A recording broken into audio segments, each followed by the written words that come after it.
The Chiefs' Patrick Mahomes has a brand new dude to protect him out there.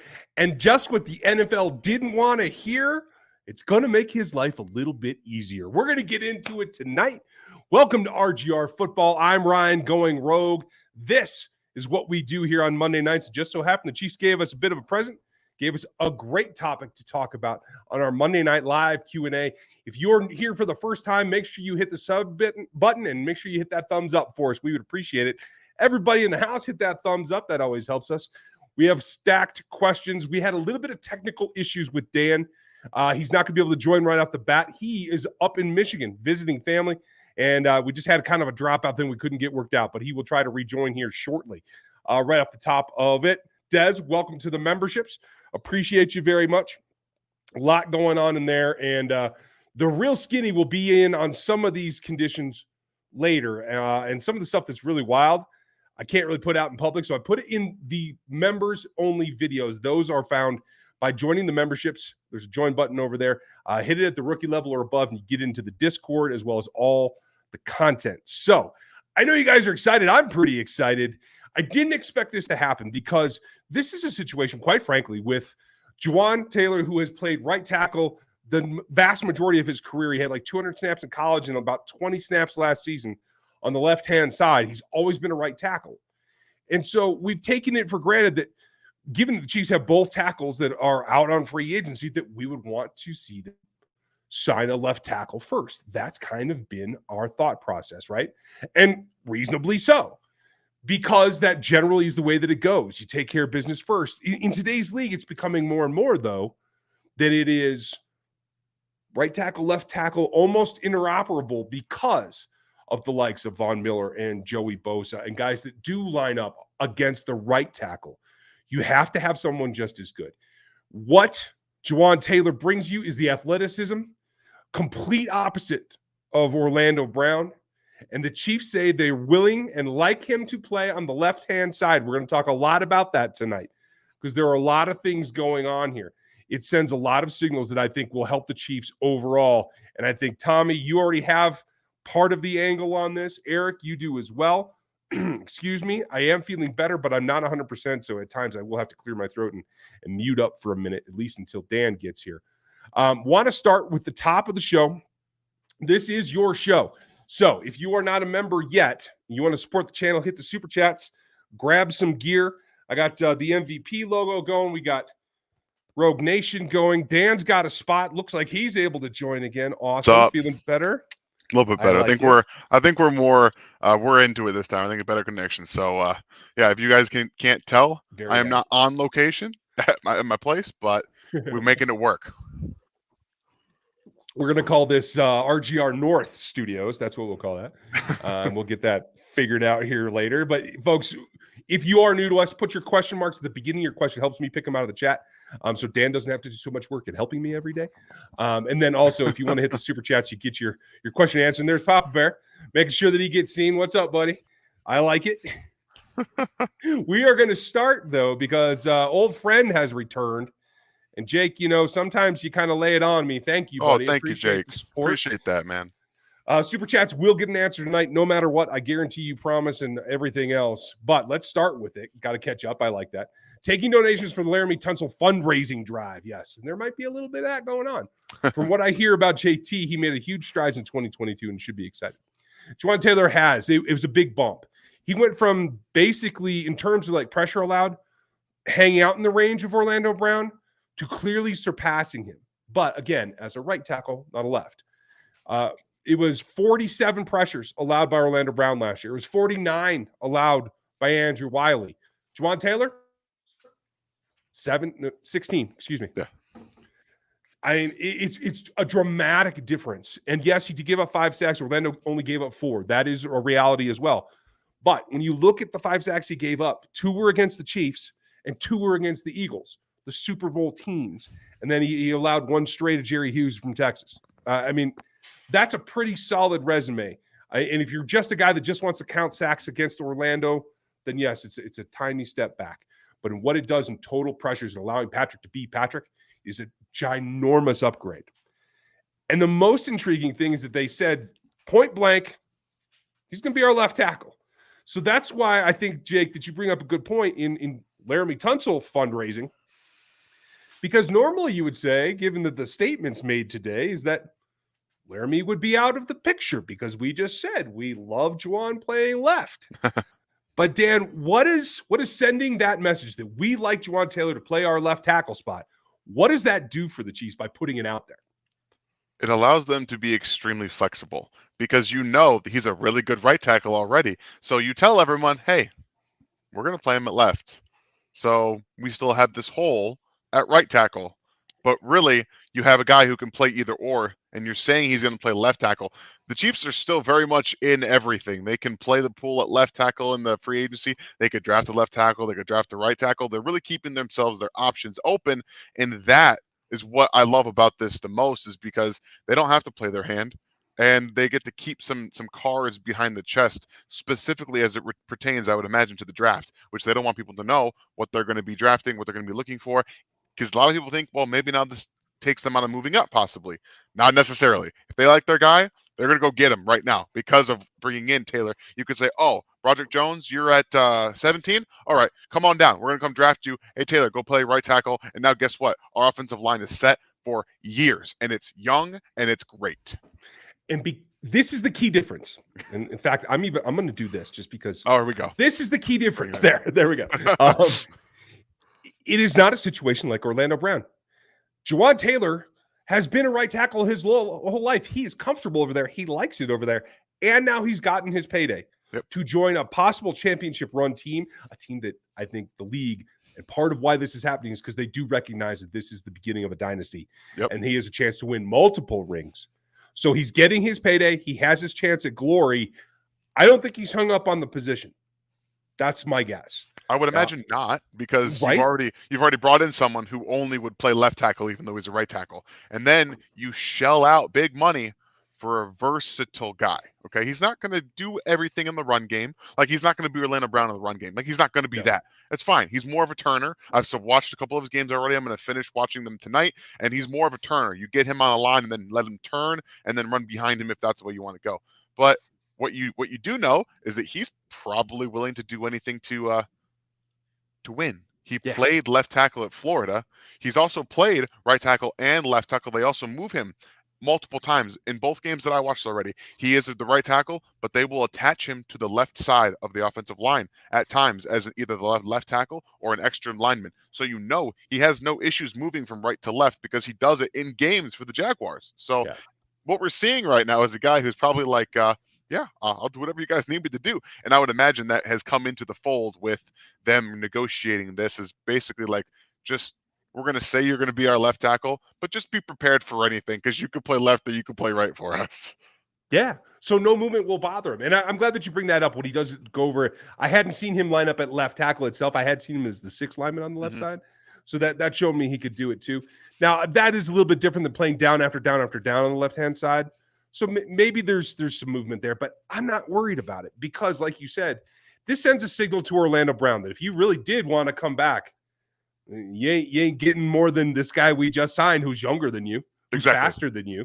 Yeah. And here's the thing. They both have 35-plus arms. That's great. It fits the Chiefs' desires, right? Chiefs cutoff is generally 33.5, but they like them long, right? And that's great. But the thing is, other than that, Jawaan Taylor and Orlando Brown are completely different players. It is a borderline at the belly button, basically. Yeah. Jawaan Taylor is, I can't say elite, but he's very close. Bottom half, his footwork. He isn't overly strong. He doesn't push the pocket. He's not like a run-blocking dynasty, right? Orlando Brown obviously has the strength and the length and the big chest that allows guys to come in and get absorbed, but he doesn't move his feet. They couldn't be any different as players. But sending that signal is that, hey, we're getting more athletic at one spot. If they really can't get anything done and they think they want to get the best duo, Orlando could be like, well, I didn't get my market. I want to come back. Well, sorry, Orlando. Now it's like 16, bro.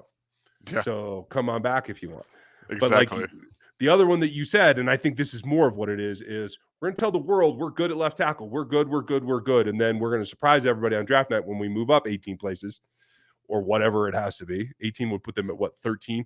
They don't need that much. So They need 15 places to get to 16. By my count, you got to get to 16 if you want to get one of the top 3 tackles. That's my thought. So yeah, now I imagine this doesn't preclude them from going after Laramie Tunsil if the price is right. If they, because they've been in talks reportedly. yeah, So if the price is right, they probably will still make that move. So, I mean, it's a little bit more of a thing now because of the money you're giving to Taylor, but true. that doesn't preclude them from doing any of that. But Brad Tillis was at work here, folks. Yeah. It's going to be 5.8 against the cap for Jawaan Taylor in 2023. Yep. 5.8. It's $1,080,000 in base salary, and he's got a 19 mil bonus that's prorated over 4 years. He's super cheap this year. And so it's going to be glorious. He's got guaranteed money, so he's comfortable, not a problem. But they're doing the cap magic as best that they can, and it's going to work. Now, this was a long answer to a short question, Jake, but we appreciate you and your support. Glad you're back, buddy. Nice to see you. I did have a ton of Tunsil questions lined up. We're going to skip those guys. I think we covered the topic pretty well. Yeah, I think so. Sorry, Oscar. I do want to point you guys out for asking the questions, so appreciate that. Adrian, appreciate your thoughts as well. See, I'm right back into that thing. Here's our next question, though. Does Patrick Mahomes have any say in who the Chiefs go after in free agency? What's your thought? I mean, it's kind of been reported that receivers have been texting him and hitting him up all offseason to come play with them. That was reported by James Palmer. At least that's the impression that he's gotten from that. So it wouldn't surprise me if they asked him. At the end of the day, I don't think he's got much pull anymore. No offense to Patrick. But considering they did ask his opinion, maybe it doesn't go totally into everything that they draft and that they bring in. But I would imagine that if they asked him, if they were already thinking about somebody, it would be more of a tipping point than anything like it was with Clyde. Yeah, he's more of a confirmation than a shopping list. But yes, they do keep him informed. There is feedback back and forth, and I think that's important. Nobody's going to be Aaron Rodgers and demand that he gets to make the shots, but they do want to keep Patrick in the loop and understanding. Clearly, he tried to have a decent relationship with Orlando Brown, and I think that was legitimate. I think it felt like that was genuine. So, in terms of like the personal aspect, you have to keep that in mind as well. As this is a living, breathing locker room of 50 plus, honestly, 70 guys that have to get along and work together every day. Yep. So, let's go on to Dallas's question. Do you think that the Chiefs need to get an offensive tackle in the first round now that they signed Jawaan Taylor? And that's really what this is precluding to. Right now, as it stands, if they miss out or they choose not to pursue a left tackle in the draft, a top one, or they try for Laramie Tunsil and they don't get him, what this does is this sets it up so that Jawaan can play left, and you're going to roll your dice with Luke Stieng. Luke, as I understand, lost some weight. That's evidently why they didn't want to get him into a lot of game situations at the end of the season, when I would have liked to seen him get some reps to see where he's at, but they didn't get that direction. That's okay. It is what it is. But that's your worst case scenario, a guy that they have shown the faith in that we're going to let the right tackle go because we got this guy. So anything above that could be an upgrade. And I do think that they still look at tackle pretty hard unless this Tunsil thing becomes a reality. I think it's an A-B situation because at the end of the day, you need two. And in my opinion, for this quarterback, for the next, what is the meat of the Mahomes contract? Because in 27, I do think it does get extended. That's the big gap right there. Mm-hmm. This is the meat of it. And I think you want two elite tackles, if you can get them in any way, shape, or form, for this run right now. Yeah, and they're going to need to. If you don't have one, you need more than that. You have one guy right now that is going to play tackle for you. And as much as most fans still want to cling to hope that Lucas Stieng is going to be the guy at right tackle, I just don't think that we can realistically say that. I still think that they need to draft two tackles. You don't have a backup left tackle if Taylor's going to be your tackle, and then you're still missing out on the right side. So it's right now you're playing a little bit of, okay, we have our guy. We know he's going to play right or left. We don't know which one yet. We say left. Who knows what that's going to end up being. But they still need more. They still need more youth. They still need to get some more developmental guys in there as well, because I don't want to see Joe Thuney at left tackle for the rest of the season if anything were to go wrong. That's not what I want to see at all. So you want to get some guys in there, some veterans. I would imagine you're going to see a couple of veteran moves, like a 1 year off or maybe a smaller swing tackle 2-year deal kind of thing. But they still got to stock the cupboards at tackle this offseason. True. Yeah, I mean, and let's be realistic. Joe Thuney playing anything other than left guard is a lesser Joe Thuney because he is elite. He is the best left guard in the league. So you take him out of that, as good as he is, he's still not going to be as good as he is at his home position. So leave him where he is and let him roll. Like Chris Clark said on LOC, there's not a wide receiver that wouldn't want to play with Patrick's. I think that part is going to roll into it here after the first wave of free agency as well, folks. Jeremy, should we expect more Veach magic before the draft? Yes. After, not so much in my opinion. I think the only thing that's going to be big after the draft is going to be the day before camp starts when they get the Chris Jones extension done. I'm with you there. We're going to see, I would imagine the next 2 or 3 weeks, we'll see the Chris Jones extension. I know he's already said he's not going to play for any other team. So that kind of tells us they're working on it to try and figure this out right now. So you're hoping to free up a little bit more money to work with before the next wave. As we know, running backs, wide receivers have not been touched in free agency yet to this point. No one is doing anything in that regard. So tells you how the teams feel about those markets. They're going to be available later for cheaper, and they don't have to worry about getting them now. So the Chiefs went out, got themselves a tackle, then they can focus on the secondary, wide receiver, running back, whatever market there ends up being. And don't get me wrong, I would love to see Chris Jones' deal get done this week. Me too. And like the tweets kind of hint, like maybe that is closer. It just feels like it's going to end up being the same thing like it is every year with your elite contracts that they happen just before camp. But we can keep our fingers crossed because it will make things easier right now. Absolutely. And I would love to see that. So hey, we'll find out. Weren't there reports the combine said the teams viewed Taylor as an elite tackle? Yes. Jacob, that is true.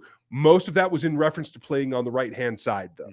Let's remember that part. The Chiefs are one of the more, I think, self-confident teams that if you get the athleticism, if you have offensive line athletes from the waist down, that Andy Heck can figure out how to get them to do what they need to do. If we're being honest, Orlando Brown's not a left tackle. But guess what? They won a Super Bowl with him at left tackle. Okay?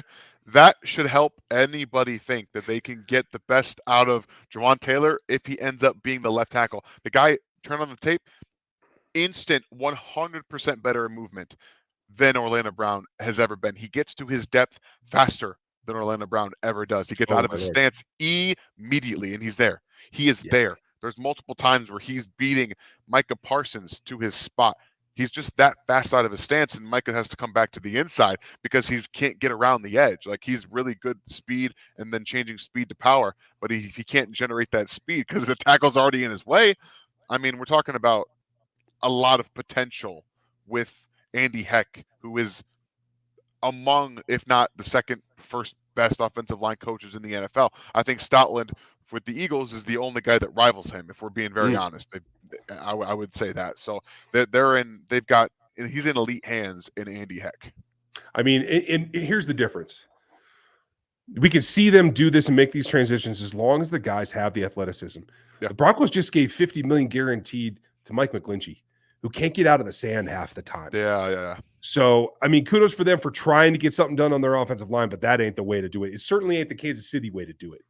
And that's what I love. You guys wonder why the athletic matrix is such a big part of our discussions around here, is because not only am I a huge proponent, but so are the Chiefs. Yeah. They want athleticism at every turn. So that lends itself towards that. So thank you, Jacob. I appreciate that. Everybody say hi to Gary and Holly and all the regulars are here. Stevie Keys is here. Say hi to Stevie again. I do believe that Frankie was here. So nice to see you guys. We're going to get through your questions. If you guys right now would hit that thumbs up and hit the like and the sub and what else? The bell. Yes, get the bell too. Bell. I'll tell you when we do stuff. We are tuning up. And I know we had a great mock draft session last night. 900 in particular. Thank you for your input. Avery as well. And I know that it's all out the window at this point, but maybe not. We're going to see what comes down this next week. I don't think it's over. I think the next couple of days are going to be really interesting as well. Does CH get traded this year? Where and for what, Eric Streeter? Good question. If he gets traded, it's going to be in the next 2 weeks, is my thought. Because otherwise, the market for a running back is low to begin with. CH has had a bad run, so he's even lower. So if there's no interest now, there's not going to be interest in a trade value of anything in a couple of weeks.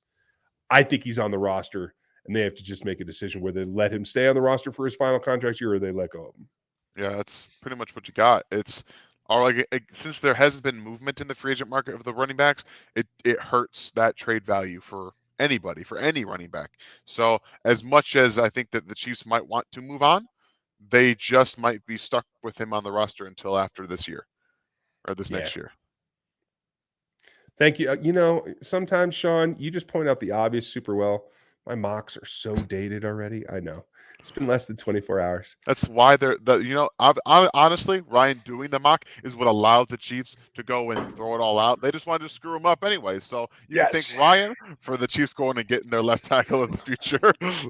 They sign people when I say not to. They do all kinds of stuff. It's great. Jonathan, thank you. If you are Veach, do you use this as a distraction for other teams and possibly trade up in the draft for an OT or Tunsil, possibly cheaper, a possible wide receiver in free agency? Yes, and yes. I think Jawaan Taylor was signed on his merits because he is that good of an athlete, and I think they're happy if he ends up at right tackle, and they'll pay that because honestly, if there's a team in this league that should be paying both tackles top money, it is the Kansas City Chiefs. With you. So I think they're comfortable, but I also think they're using it as a smokescreen to see if they can get even more done, if they can make themselves elite at both tackle positions, whether in the draft or whether with Tunsil. Like Tunsil is clearly, of the trade available tackles, he would be the top of the class. It's not really so if they could pull that off, I mean, it'd be like Kaiser Soze. Like nobody even knew you were there. It'd be crazy. I think teams would be extremely mad if the Chiefs got Jawaan Taylor and then traded for Laramie Tunsil this offseason with the interior they have. They would have the best offensive line in football. There's zero question about it. They'd have the best offensive line. And Patrick Mahomes under center. Throw out whoever you want to. Byron Pringle, come on back if you want to. We'll throw you out there at wide receiver. Justin Ross, maybe you're not healthy. Run out there. Throw it up to you. We'll have time for you to get open at some point. Like it's going to be incredible if they can get something like that done. I'm totally with you, and I think it's a distinct possibility. Thank you, Jonathan. Akiroga, what do you think the structure of the contract? 19 million signing person. I mean, it's classic. We've seen them do this in the past, where it's such a low first year base salary that it keeps your cap number down, and that's how they keep getting up to the cap and coming just off of it, and keep making moves that seem like they should be monumental, but impact to the cap is very small. This is how they do that. He goes right up to 19.5 per annum the next 3 years, but it's not staggered. There's no out in this contract as it's been reported so far that I've seen. So that means they have faith in Jawaan Taylor playing this contract out because they didn't build themselves an out into it. I think that's pretty telling. Yeah, I love it. I think that's the fact that they put that much faith into him, wouldn't put that much faith into Orlando Brown, tells you how they feel about the player. It is. And I think it speaks to Orlando Brown's market. I think teams think he's a right tackle. I 100% believe it. You look at the offensive line money that was spent on the first day of tampering, and no one has said anything about Orlando Brown. I just think that he wants to play left tackle, and teams are going to play hardball. Say, no, you're a right tackle. Plus, there's like 2 or 3 teams that are out there in the market for a left tackle. Mm-hmm. There aren't any. There are none. Like the Patriots are one of them. I think there's one other team, maybe like the Bengals or something, but that's more of a right tackle situation if they let Lyle Collins go. Like there aren't any teams out there looking for a left tackle, and now he's sitting on the market, kind of twiddling his thumbs. You're not going to get what you want because you want to play a position that isn't in demand right now in the free agent market, and you want way more than teams are willing to pay you. And that's just the fallout. That's the way that it happens when you're a stick in the mud. Yeah, it happens. Doug, I am feeling a little bit better. I appreciate that. Not 100%, but hopefully I'm not going to hack it up like I did last night. I appreciate your guys' patience last night. I know it was not the prettiest thing, but I hope we had fun anyway. Thanks, Doug. How does this left tackle affect the Snead signing and the Clark replacement? Now, Snead would be the same thing. They would give him a low base salary with a nice bonus so he can get a nice, $5, $6, $7 million payday up front. And then he would stagger up or he would hit big numbers after this year. So nothing that precludes them from doing it. I don't think this affects Snead at all. A Clark replacement is a different story because I don't think there's enough edges that are even worthy of a contract, even close to Mhm. 15 million a season out there. Yannick Ngakoue is the only guy that I can even think, and he's not necessarily a perfect fit for Spags. So I think they're looking probably draft for that position. But if they got some trade win of somebody that they actually liked, they could maybe pull it off. It doesn't preclude them, again, because the Chris Jones extension, they'll get roughly 28 in cap space back from that. They can cover another 27 from Patrick's restructure. And they built those in order to do those. Mhm. So, I mean, we're talking in a couple of signatures, you can get 55 million in cap space. And don't forget, next year the cap is expected to explode by $30 million, I think, Yeah. something like that. So they are planning. I can't stress this enough. Since Patrick came into camp, they have been planning what they were going to do with his contract and how it was going to allow them flexibility to still sign their stars, bring other guys in, and extend everybody else. They have been working on the structures and the ways they can create money and to push things down the line to when the cap will explode so that they can spend money like this. And everyone's like, how are they doing it? Well, guess what? In 3 years' time, it's not going to matter. It's not going to matter. That's perfect planning. I mean, that's what that's for. Nightingale's too late to tag and trade Orlando. Yes, that ship has sailed. You cannot put the tag anymore. He is out of here unless he returns on a contract. Why no wide receivers, Terry? It's because, honestly, the league is pissed off. They are frustrated with the Jacksonville Jaguars in starting that whole mess last year with Christian Kirk. They don't want to pay wideouts this kind of money. Yeah. So I think that is a stick in the mud. The same thing where the whole stuff that's going on with Lamar. We ain't giving you 200 guaranteed. We just ain't doing it. We're pissed at Jimmy Haslam for putting it out there with Deshaun, which, by the way, they restructured Deshaun today. Yep. So, like, there's repercussions there, and I think we're feeling both the effects of last season. Man, his cap hits after this year are $65 million every single year. Good Lord. And they can't get out of it until 2027. That is the first year he is eligible to be cut. Man, that's just nuts. I hope you guys know that there are new YouTube guidelines for what can be said on YouTube. And we're going to start to stretch some of these. At least I know I am. I'm going to start to stretch to see what we can cover here. Ryan might not be so forthcoming, but just know that the liberalness of what I say might start to get tested in the next couple of weeks as my professional manner of way Descends. I speak just disintegrates a little bit, just a little bit. We're not talking about like taking the walls back, but we're gonna get a little bit more off the cuff at times, especially in maybe some of our question and answers and stuff like that. And I think that would be a little more fun. Just saying. If you are one of the members and you've seen some of the stuff behind the scenes, we're not talking full fledged. YouTube has decided we can say some 4-letter words.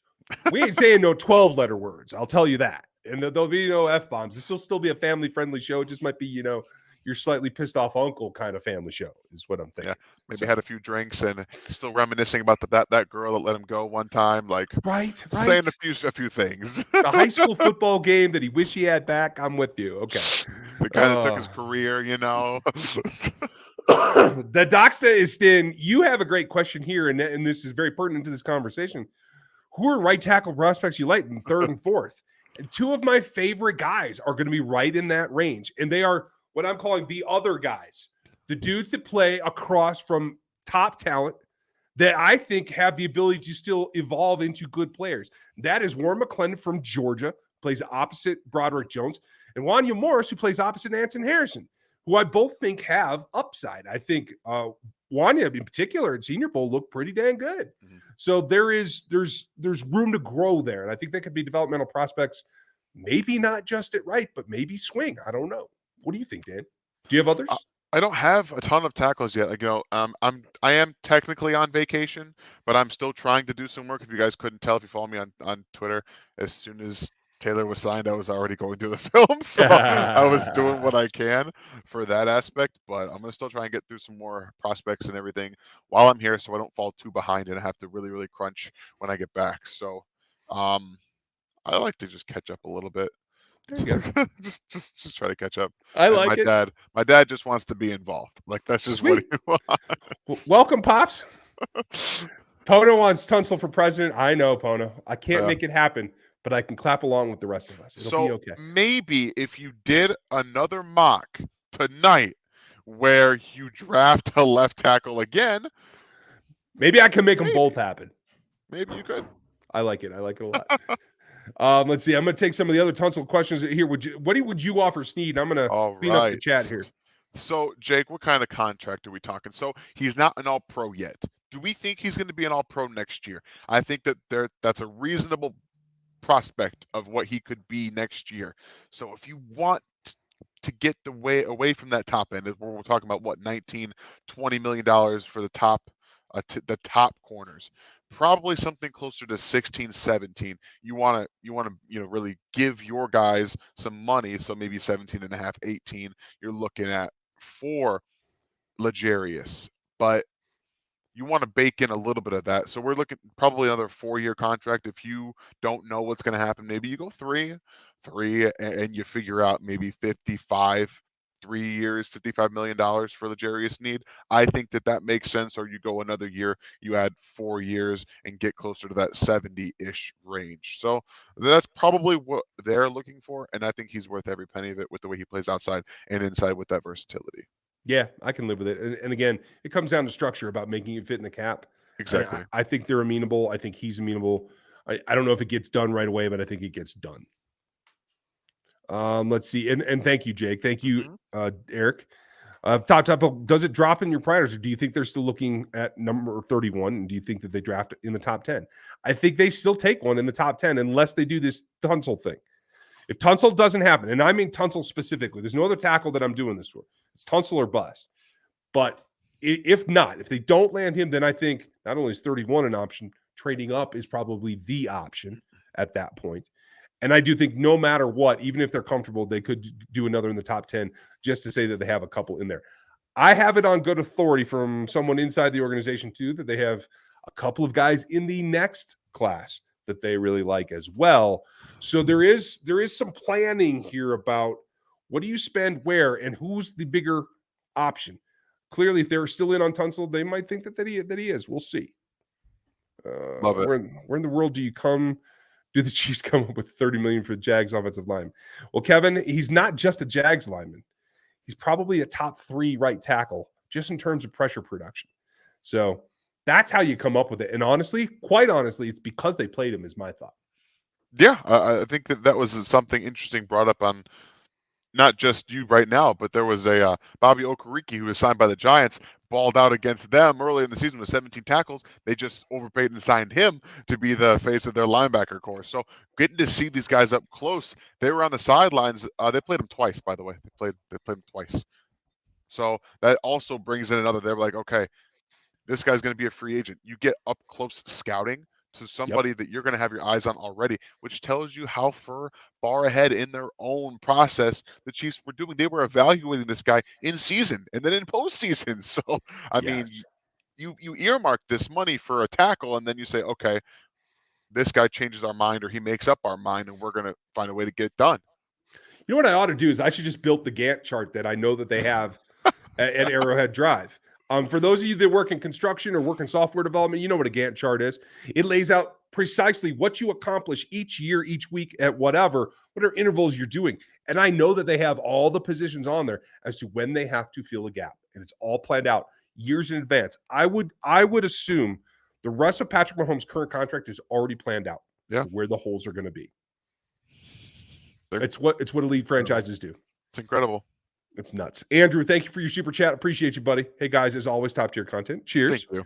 If Spags' era ended, how would you rebuild the defense, and who would your DC be? Well, he's already on the roster. He's already on the team. Joe Cullen would immediately be your stand-in and then defense coordinator from now going forward. I prefer a 4-3 defense myself.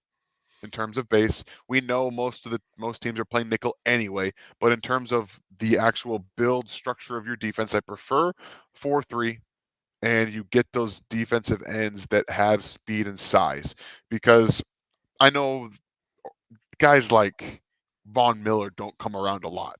Like you really, and to have a 3-4 defense, at least in my opinion, in today's day, you need an outside linebacker that can wreck a game. Otherwise, you're a little bit worse off for wear, in my opinion. That's just my opinion. Let me ask you: is Go Nolan ahead. Smith that type of 3-4 outside LB that can come rush? He might be. He's an extremely raw player, and that's something you would have to bet on. So if it ended right now, I think Nolan Smith's going to be a top 15 pick based off of his combine performance. Because teams, we've seen it. And it's still just as good. It is. I watched a couple of games from earlier this season. It's so good. He really is that good of a player. As a pass rusher, he's extremely raw. He does not know what he's doing. He's just kind of running out there and making guys miss based off of instinct. And that's how you know he's going to eventually be a good player, you assume. So we see athleticism take GMs by storm every single year. It's why the Jags took Trayvon Walker first last year, when on film he was back end of the first round pick, in my opinion. I did the film room on him. I would not have picked him where the Jags did. I would have picked him at the back end of the first, and his tape kind of showed that. Yeah, he was a pretty good run defender. Didn't do much in the pass rush department. There's a reason, folks, the teams don't use Spark anymore, and they use things like my metrics, which are functional metrics that show you how a player performs in totality on the field. There's a reason that they don't just do simple percentile comparisons like RAS. We do that in the media because it's easy. MathBomb does a great job with it, but it's not what the teams use because they need more than that in terms of projection ability. Nolan Smith is a great athlete. He's not a full football player yet. He doesn't have the take-on power that you want from a 4-3 edge.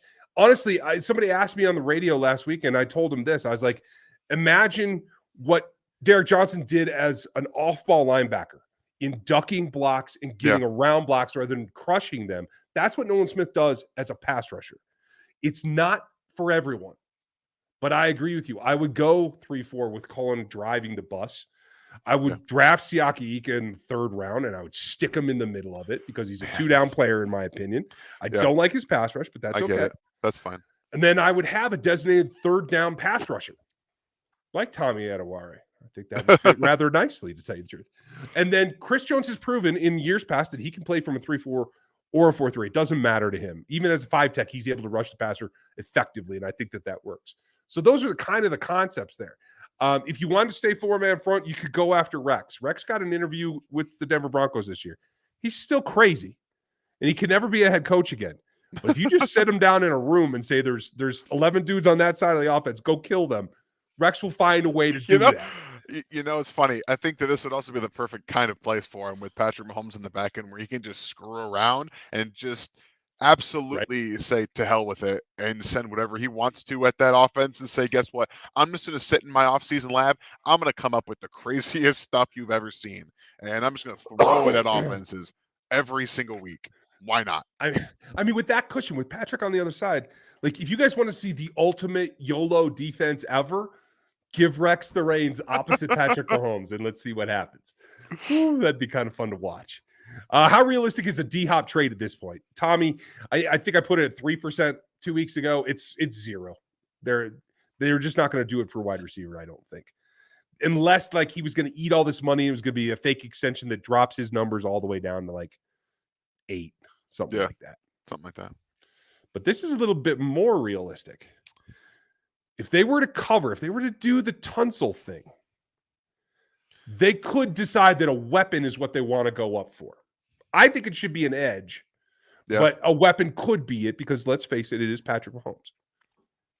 Yeah, you know, Jackson Smith-Njigba was now my wide receiver 1 in this class. Ooh, I think he's going to be a top 15 pick. I think he solidified it with the combine performance. He didn't have to test anything other than his short area and run routes, and I think he showed everybody the player he was and the reason you draft him. He's going to get open. It doesn't matter. He's just going to get open.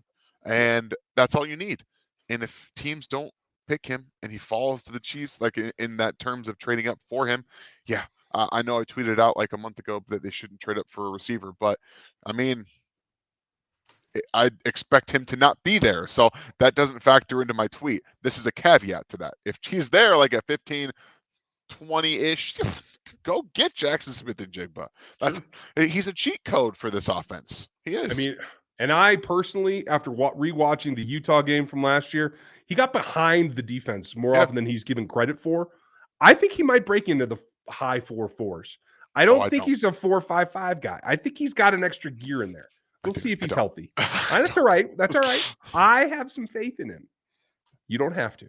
I mean, if he runs that at his pro day, that's fine. He doesn't run it on field. I can tell you that right now. Yeah, no. Game speed's a different thing, especially given the amount of zone that they throw at him too. But when you look at how he got behind guys, and defenses in particular, I think there's something else there. Julian, nice to see you back. You had that question about Jawaan. Given his arrival, would you stay at 31 and select the best player, or would you trade up and go after Broderick, or would you go him at left tackle and then go select Darnell Wright?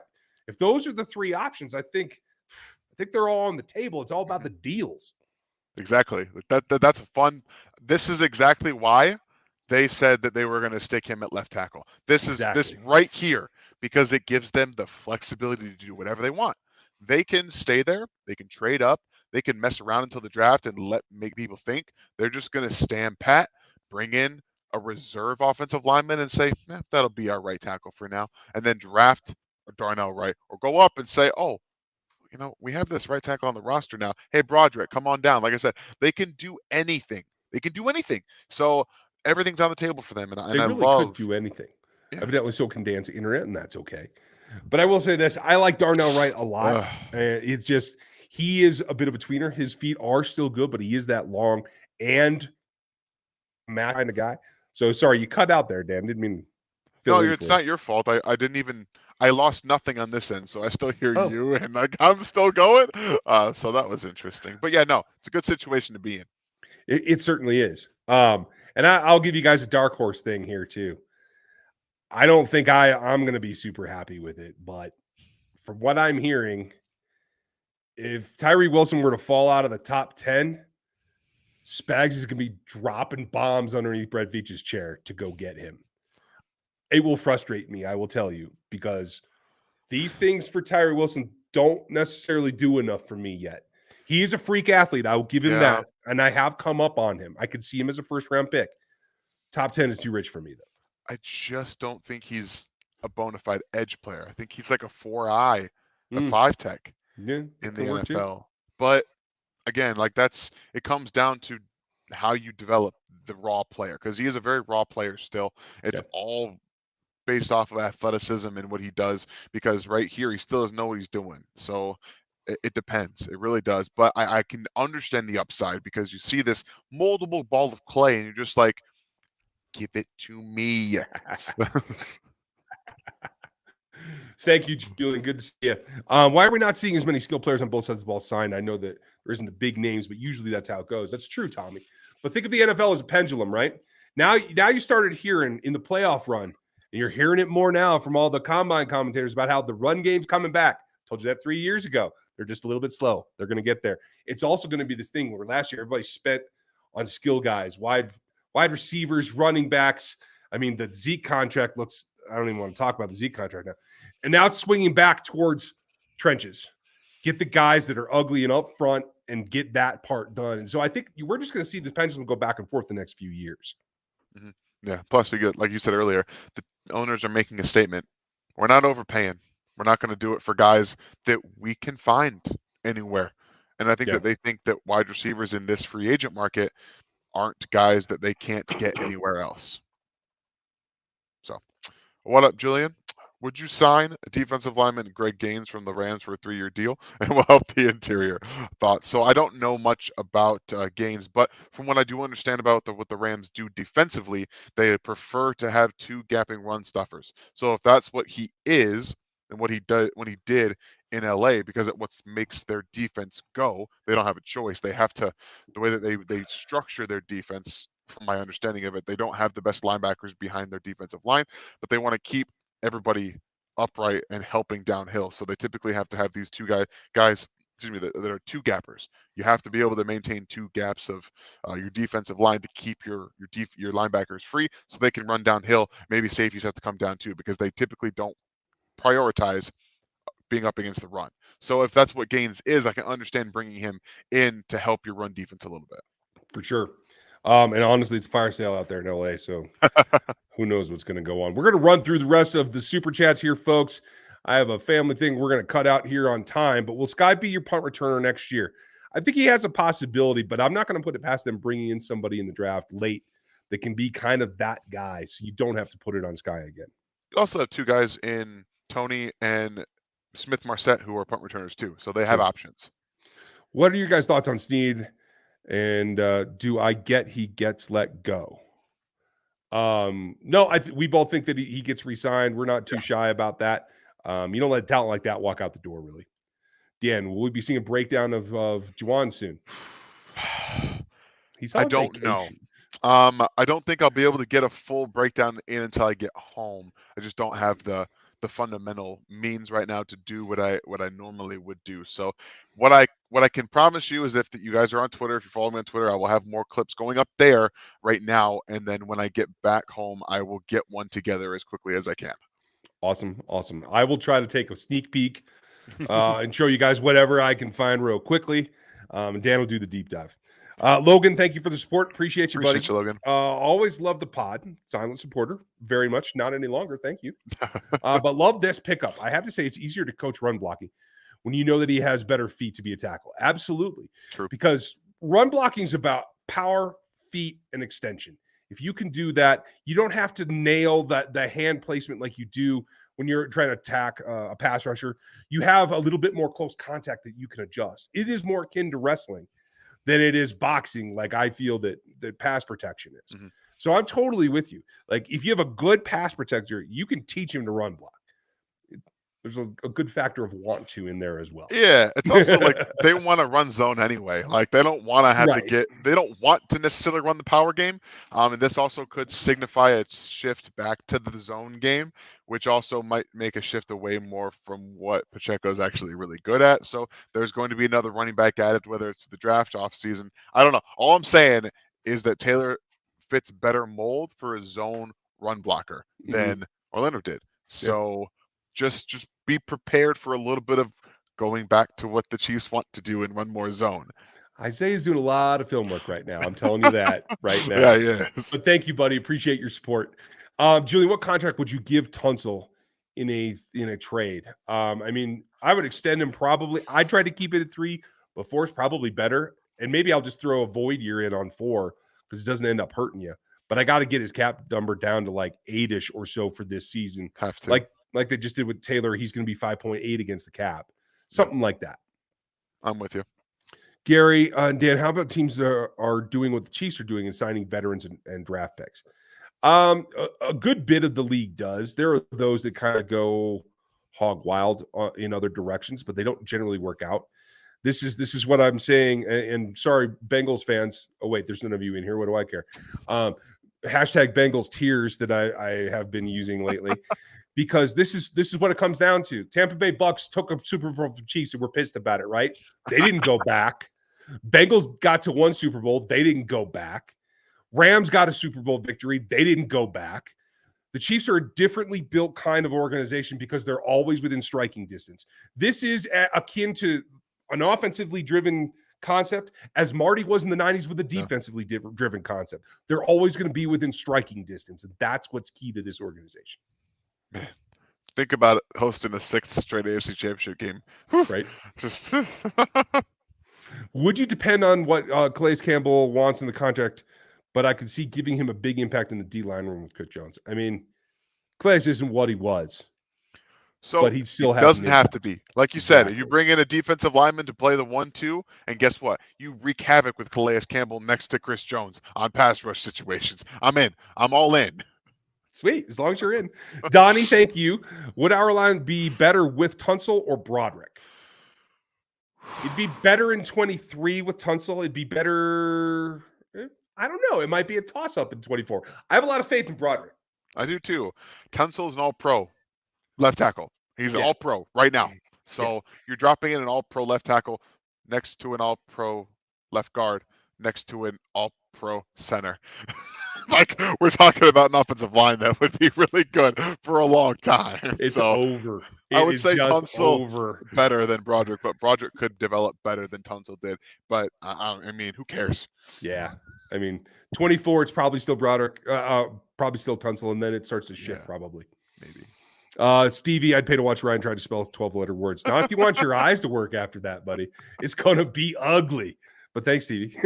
Appreciate it, Stevie. Brent, do you think the Chiefs are using Taylor playing left tackle as smoke? Yes. Brent, if you weren't here before, we spent the first segment of the show on that.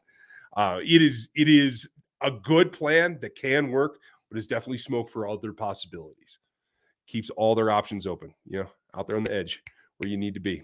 Yeah. Do you ever see the NFL merging the playoffs for overall seeding, regardless of the conference, with Mahomes, Allen, Burrow, Super Bowl?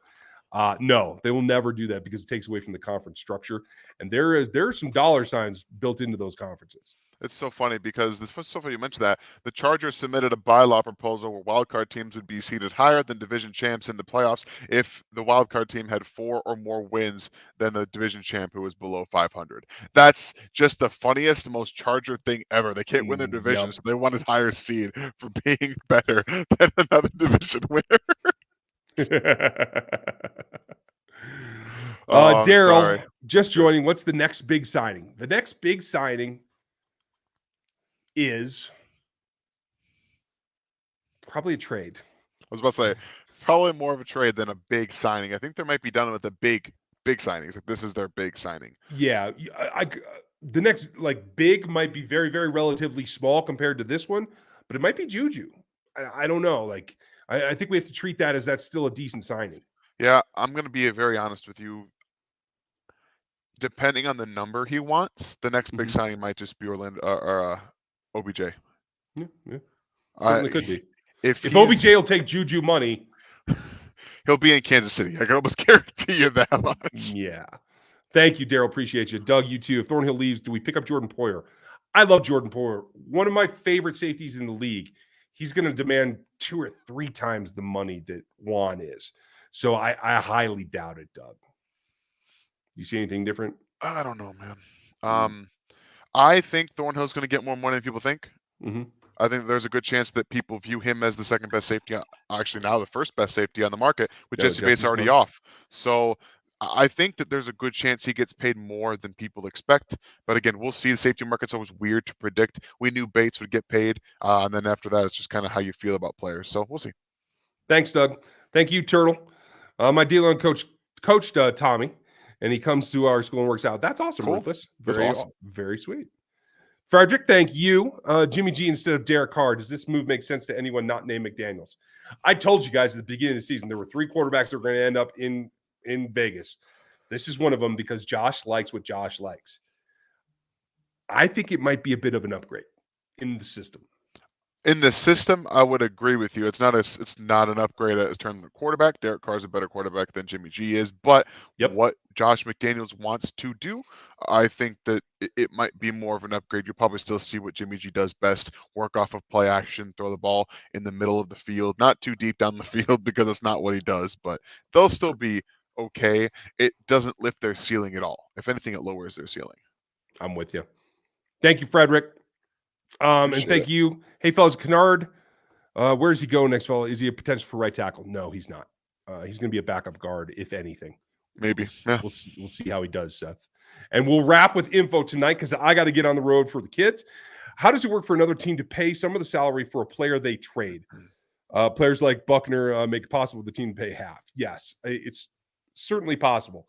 It is built into, I believe, either the roster bonusing language. Yeah, that sounded terrible. Wow. Jacob, do not grab that one. And then the other way is that just a total restructure where part of that is kicked back to the team. That's really rare, but it does happen sometimes. So that's kind of the way it just has to work out between the GMs. It's more of it's a record keeping, bookkeeping kind of thing than anything. So Thanks, Dan. I appreciate that. No, this is just keep chuckling. Yeah, right. Exactly, Holly. Thank you. So terrible. I appreciate right. that super chat info. We got another one just at the end here. Tom, you're always in here before we're out. Thank you. He's Tom. waiting too. He's waiting. He's like, all right, they're wrapping up. Boom. Since we have made the upgrade left tackle, are we free to move up for Dalton Kincaid as Travis's replacement? No. Dalton I like Kincaid's Kincaid. not a first rounder in my opinion either. I like Kincaid. I'm borderline. I'm probably a little higher on him than you are, but I'm borderline. And honestly, you got to have an edge. We have to chase the quarterback before we even consider a Travis. And let's be real. It's not a replacement. Nope. He's going to have to cohabitate with Travis for 3, 4, 5 seasons. I don't think Travis has given up until he beats Tony's records. That's people have been talking about replacing him. I think he's, by everything that I have heard him talk about on the podcast and interviews this season, he has his eyes set on records. Yeah. He's talked about it. He's talked about I am actively trying. He's already thought about how many games he'd have to play to beat some of these records. They're on his mind. And I don't think he's going to slow down. If he can keep his body upright and in the games with Patrick Mahomes, he's going to play as long as he possibly can to set records. I completely agree. Thank you, Tom, though. Great question. Appreciate it. Thank you for putting it this way, Stevie. Fam, we're going to get on out of here. I hope that you guys will have a good one here. Appreciate your time tonight. I got to get on the road for the kids, so we're going to call it. But thank you for hanging in. We'll have more tomorrow. I'll do a couple of updates this week. Try to take up some of the slack for Dan. I know I can't do it all, but I'll try. But we've got a video up for Wednesday already, so right, we're all good. We're good to you go. will see him. He is alive in the Great North. It's awesome. All right. Matrix comes out this week. If I get everything caught up from last week, I fell behind because I got sick. I'm hoping to have it by the end of the week. We'll see what happens. But it's coming real quick. So thank you for your time. Dan, thanks for checking us out and say hi to Papa for me. Yeah, of course, man. All right. You guys. Night, everybody.